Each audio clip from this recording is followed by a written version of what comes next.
South African Rugby is once again up for sale and seemingly available to the highest bidder. In this episode, you are going to get a front row seat as I explain what exactly is going on, who the investors are, what it means for the Springboks, and at the end of the episode, I'll give you my opinion on what I think is best for South African Rugby going forward. So let's see exactly what it is that's happening. On Friday, SARU is going to hold a meeting where it will vote on whether or not to grant an American investing group a 20% shareholder stake in a brand new company. The Americans are essentially being brought in to help grow the commercial side of the sport in South Africa and to exploit the Springbok brand for greater profits. The idea is that this will increase SARU's profits, which can then be used to secure the future of the sport in our country. That money, for example, will be used to invest in grassroots rugby, development. It'll be distributed towards the provincial unions, the franchises, and so on and so forth. Now, in principle, I actually like this idea. I am in favor of it. However, there are one or two snags. So approximately 2 months ago, I also put out an episode where I first revealed to you who the American investors are. It's the Ackley Sports Group. For the rest of this episode, I shall refer to them as ASG.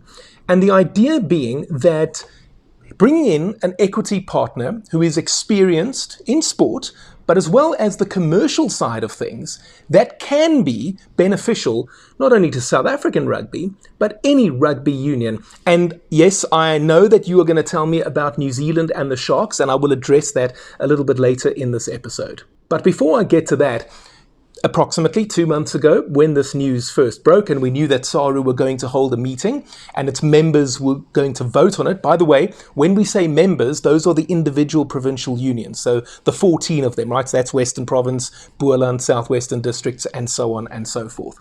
And on the eve of that meeting, it emerged that even though the Americans were taking a 20% stake in this brand new company, by the way, they're not investing in SARU, it will be a brand new company.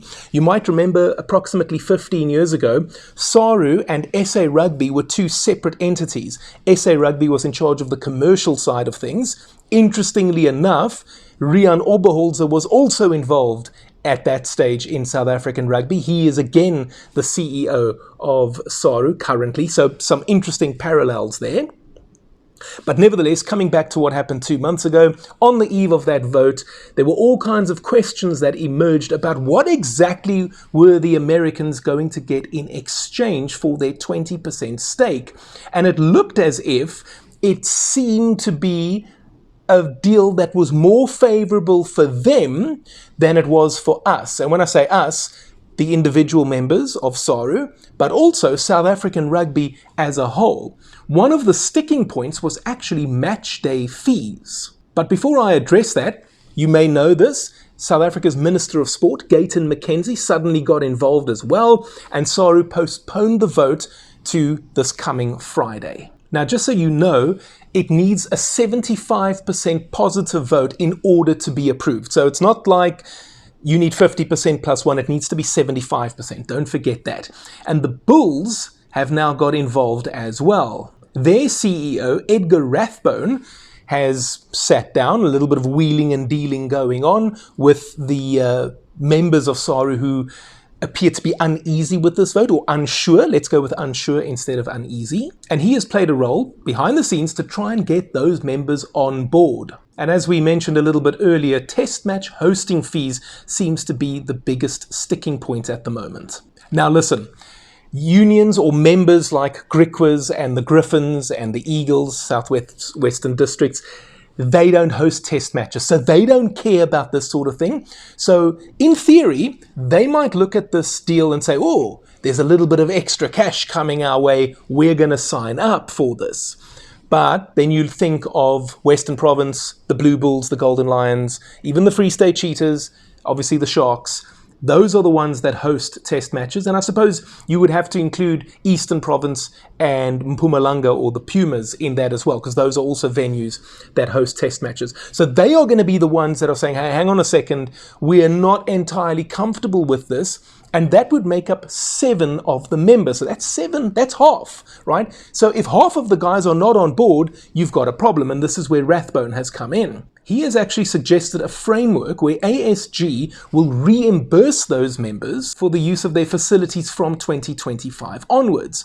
All of a sudden, maybe they think, okay, this doesn't look like such a bad idea anymore. And the word is that it has swayed some of those members in favour of the ASG deal. And we do know one thing for a fact is that ASG are SARU's preferred equity partner. They've said so, they've said as much in various news releases. So this is something that we do know. But just wait a minute, because ASG might have a little bit of competition for the position of SARU equity partner, and this is something that I like and I really find very, very interesting.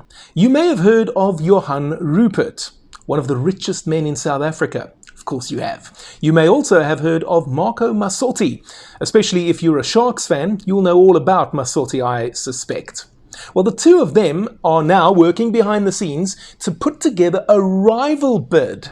And this is something that I think could be very, very interesting. Now, we have no details on it, unfortunately, at this stage, but allegedly what happened on Monday is that Rupert, Massotti and their consortium made a presentation to SARU. The word is that it matches the ASG proposals, but eliminates those match day fees and commissions. And here's something that I think you're going to like. It also calls for financial institutions to reassess SARU's needs. Now, I'm no financial expert, guys, but that kind of tells me that they're trying to put some checks and balances in place to avoid some kind of money grab.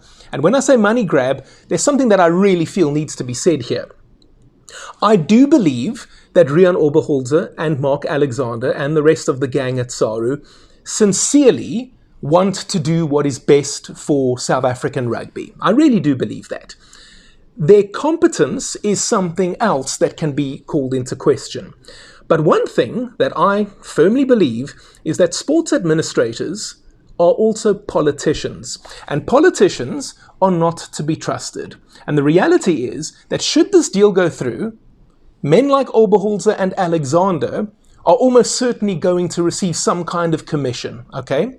There's going to be something in it for them in the short term, no doubt about that. But we need to be talking about the medium to long term here. And when you think long term, men like Oberholzer, who, don't forget, was in charge of SARU in 1999 already. That's 25 years ago. Yes, he went away, but he's back. Where's the young blood, you might ask? Now, I'm not criticizing Oberholzer because, again, a lot of the details around this deal are not known to us, so we can only go on what we do actually know. But as I say, these men at the end of the day are politicians. They're not to be trusted. They are going to do, I believe, and I hope sincerely, what is in the best interest of South African rugby, in their opinion, but they are also going to try and do what is best in their own interests in the short term. So you might look and say, okay, this is going to help South African rugby, and I'm going to receive X, whatever it may be, in my pocket as a thank you.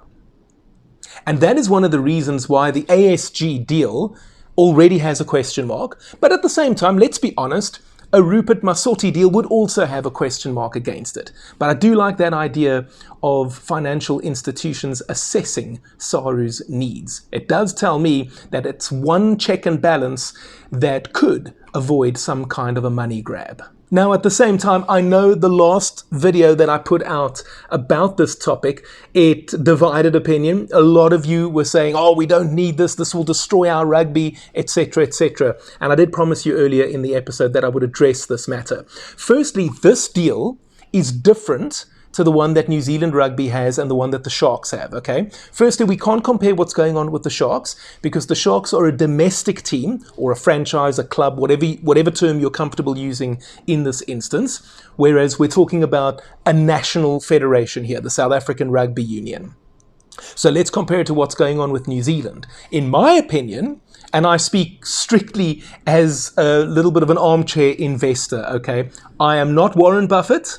Okay, I just have a little bit of an idea of what works as a private investor trying to get ahead. Okay, that's the S&P 500 if you're interested. Okay, but I don't play stocks. I'm not a day trader. It's not stuff that I understand sufficiently to be able to play in that space. But there is one thing that I can say with confidence. Why would you invest in the New Zealand Rugby Union? Now, you might say to me, Pete, well, the All Blacks, right? That's the answer. It's the All Blacks. The best rugby team in history, the aura that the team has, the intimidation, everyone loves the haka, it's a match day extravaganza. Well, just hold on a second there. Who is watching this match day extravaganza? New Zealand has a tiny population. If you compare to South Africa, the last time I checked, South Africa's population roughly 60 million. New Zealand's population was roughly 5 million.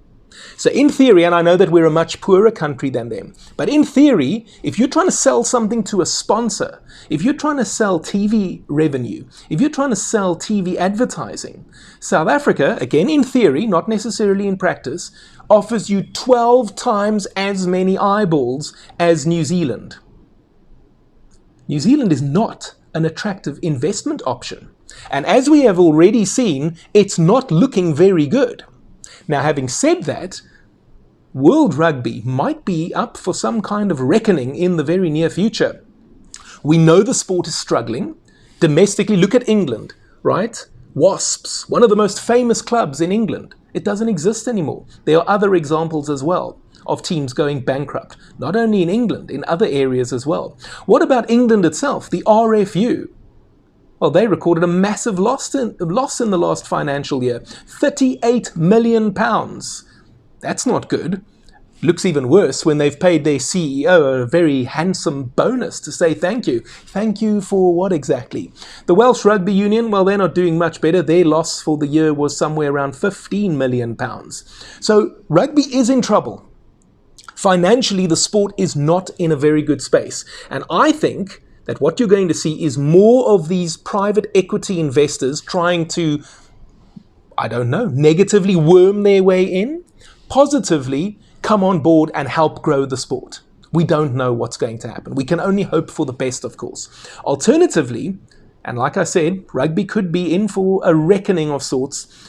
In cricket, in the 1970s, Kerry Packer revolutionized cricket with his Benson and Hedges World Series, and perhaps maybe something that is even more appropriate, approximately 15, 16 years ago. Also in cricket, we had the launch of the IPL, the Indian Premier League.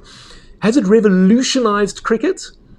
I'm not sure if it has, but one thing it has done is it has turned cricket players into millionaires, to the tune that anything that happened or came before the IPL was not able to do. And I wonder if some kind of breakaway competition or breakaway league might not be coming in rugby. We've already heard rumblings out of the United States about a potential breakaway competition. We haven't heard anything since. I did do an episode on that, you may remember. If you didn't see it, just go and look in my channel and under the videos area, and you'll find it there to go and watch and see what it's all about. Something is going to happen. I have no idea what it is. I can't quite predict it. My thinking is that the current trajectory that rugby is on suggests that the sport is going to break. And that makes things ripe for some kind of revolution. I'd be very interested to hear what you think. The vote, the SARU vote, takes place on Friday. Looks like it's going to be in or out for ASG, but maybe Rupert and Masotti have come on board at the 11th hour with something that could provide a very, very interesting alternative. Let me know in the comment section down below what you think about all of this. And speaking of money, I'd like some from you if you don't mind. I'm being a little bit cheeky. Guys, I've got a Patreon page where I'd love you to head on over and sign up as a patron. It starts from as little as $5 per month. That's US dollars, not East Caribbean dollars. And the reason I'm looking for a donation is because I want to go to the Rugby World Cup in 2027 and cover it for you with daily content. In order to make that happen, I'm going to need a little bit of assistance, and that's where you come in. And if you're willing, I'd love it if you'd head on over to my Patreon page and sign up. I'll put the link to the description area, or in the description area down below. You just click on that and head on over to the Patreon page. If you're not yet ready to do that, you can also spear tackle the like button down there, and you can also subscribe to the channel if you haven't already done so. And just before you go, let me tell you something. I have conducted interviews with 90 Springbok players from the past. Why not go and check out some of those exclusive chats that I've had with them all about their careers? Two that I can highly recommend for you is this one over here with the Rolls Royce, the 1995 Rugby World Cup champion, Andre Joubert. And how about this one over here with 1998 captain Gary Teichmann. We won the Tri-Nations under him. He went from hero to heartbreak in 1999. You can hear him talk all about it. It's over there on your screen right now, and I look forward to your company next time.